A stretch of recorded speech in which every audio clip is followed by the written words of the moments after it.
What's going on? Is Anton from AntonDaniels.com. I appreciate you guys for continuing to rock with me. It is a nice, cold, well, it's not even really that cold, but it's definitely a rainy day here in Detroit, Michigan. And honestly, I just couldn't wait to get back home. Real talk. Like, I know I was in Miami. I know that the weather was pretty much sunny all during the holiday season and stuff like that. But I genuinely could not wait to get back home. And I don't know what it is. I don't know if it's the culture. I don't know if it's the grittiness. I don't know what that is, but I definitely am happy to be back at the studio. I'm downtown like I always am. And I think that I'm going to be spending overwhelmingly the majority of my time going forward, especially once I get my new place in a month. So I'll move in within a month. I haven't bought any furniture yet. I'm still not decided, and I'm still not sure exactly what the decor is going to be. I got an idea, but none of that matters. The fact that I'm just down here, right? And this feeds into a bigger picture, especially considering what happened this morning. Now, a lot of people may not be familiar because sometimes I got a little bit of overlap on this channel versus the Millionaire Morning Show. But for the most part, you know, sometimes it's a different audience that's looking for a different thing than over on the Millionaire Morning Show. We primarily focus on anything that comes back to the money, whether it be the crime that's happening in your city or the migrant crisis and how much money is going out to contracts or politics or specific business or even culture.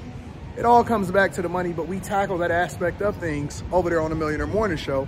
You should make sure you subscribe and also tap into the Patreon. Link is in the description, as well as pinned to the top of the chat. But in addition to that, this morning somebody, and I like to interact with the chat, and they said, Anton, how do you feel? Because every morning, for those that rock out with me, you know that it's an interactive show. I go back and forth with the chat. Sometimes I even bring people up that disagree with me so we can have a conversation. And they was like, Anton, how do you feel? And that was really an interesting question, because very rarely do people ask me, how do I feel? It's almost like, you know, check on your strong friends type of thing, but I don't really necessarily look for anybody to check on me, nor do I need anybody to check on me, because I am what I am. I do what I do, and I've been groomed and put in this great position to be able to do some awesome things in society.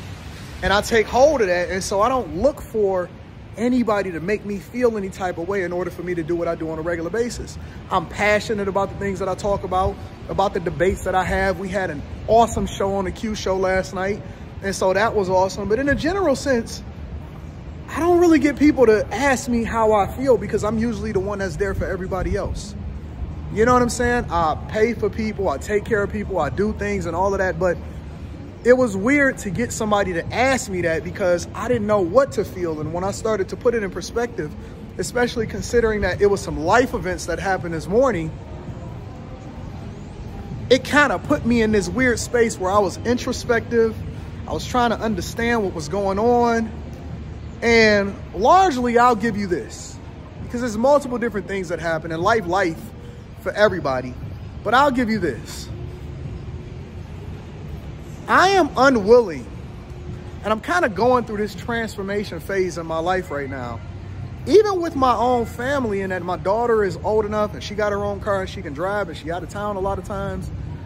And I'm kind of in this space where it's like, do I slow down? Do I continue to put the pedal to the metal? Do I push forward? And I preach this on a regular basis, and I tell people that your purpose is your purpose, and everything else around you has to feed into that, or it's got to fall off, no matter what it is, right? And so I'm like vigorously dedicated to everything that I do in my life that's meaningful to me, especially when it comes to building and taking care of business and being on top of things. And, you know, I'm fully immersed in what's going on at the real estate. We building a property, and it's like all of the contractors are now really in there because we pretty much got it framed, and, you know, and all of that stuff. So I got a lot of different things that's happening at the same time. We got multiple projects in flight in corporate America. The web development company, I have to interact with people at the opposite time, because for those of you that know, you know, a lot of times you have overseas developers and you got to interact with them at the opposite time that, you know, you are up and about. So when it's 9 to 5 here, it's the complete opposite over overseas and stuff. And so I'm immersed. When I say I'm immersed, content creation is taking off. And you don't get a second chance. You don't know when the fire is gonna hit again. And so you push. You know what I'm saying? You really, really push, and you get to it, and you get it, and you dedicate it. And I have this vision for my life and these things that I want to accomplish and these numbers that I want to hit. Things that my father never accomplished, or anybody in my family has ever been to these spaces that I'm in and been accomplished, or as accomplished, or financially successful, or as impactful, or helping people, or really, really pouring into people. And I'm willing to sacrifice everything in order to continue to push that. Or am I? Or am I? Right? Because, you know, as beautiful and beneficial as it is to have family, and I'm not talking about my personal family like my wife or daughter or anything like that, but I have extended family just like everybody else. And, you know, my mother called me, and a lot of people are out of town, and they moved out of town and stuff. And they say, yo, Anton, how come you don't come and visit? Or Anton, why don't you do this? Or Anton, when you gonna slow down?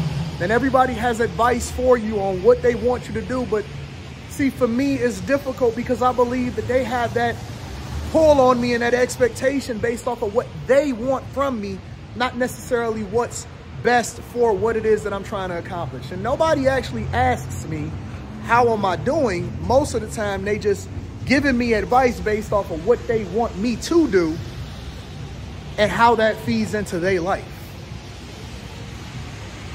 When you're around a man, and I'm gonna give you 2 points to go on from here. When you're around a man, right? And this feeds into a bigger picture, but we'll uncover that maybe on After Hours tonight. Make sure y'all tap into After Hours. It's gonna be awesome.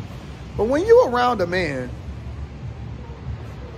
and the conversations that we hear online often at times is what role a man should play into making sure that you're comfortable, because this is what traditional or high value men do.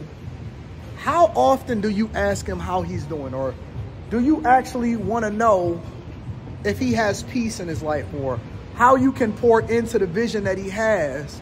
Because it's not just about success, right? I know the money comes with it, and success a lot of times is defined monetarily. But also on top of that, what if your guy is a mentor or a community activist or something like that, and he has a voice that changes the world, or he's, you know, doing something that's really significant or meaningful to him? But the only thing that we talk about a lot of times within our relationships or in our households or in our families or, you know, amongst our communities are what you should be doing that feeds into a bigger vision for what everybody else wants versus what's your purpose. How often have somebody asked you, what do you think your purpose is at this point in your moment, or at this point, at this moment in your life? How often has somebody asked you that? Very few men can actually say that somebody actually cares about them outside of caring about what they can do for them. Real talk. And so we at a crossroads. It's a dilemma. I struggle sometimes with work-life balance because the only thing that I care about is the work part, and I don't believe in balance because I'm gonna do what I'm gonna do, right? My father was better at that, but then my father died broke. So when I start to pay attention to that, right, and whether or not he accomplished his purpose is weird for me. It's very, very weird for me because, you know, I have talent and I have things that I'm gonna accomplish, and I have great things that's going on that, and you know, you're gonna go through ups and downs, successes and failures, but the process and the journey is for you, and the destination is for everybody else. And so before I get there, and I only got one life to live, should I be focused more on what everybody else wants from me? Or should I be more focused on what it is that I know what I'm supposed to do? We're gonna talk about it on After Hours tonight. I love you, I appreciate you. Make sure you tune in to After Hours and in the Millionaire Morning Show. We're gonna get back to our regularly scheduled program. Yeah, man, it's interesting. And these are the thoughts I think that a lot of men have, but they don't have anywhere to communicate it. But I might be by myself on that one. I love you. I appreciate you. I'm going to holler at you later. Peace.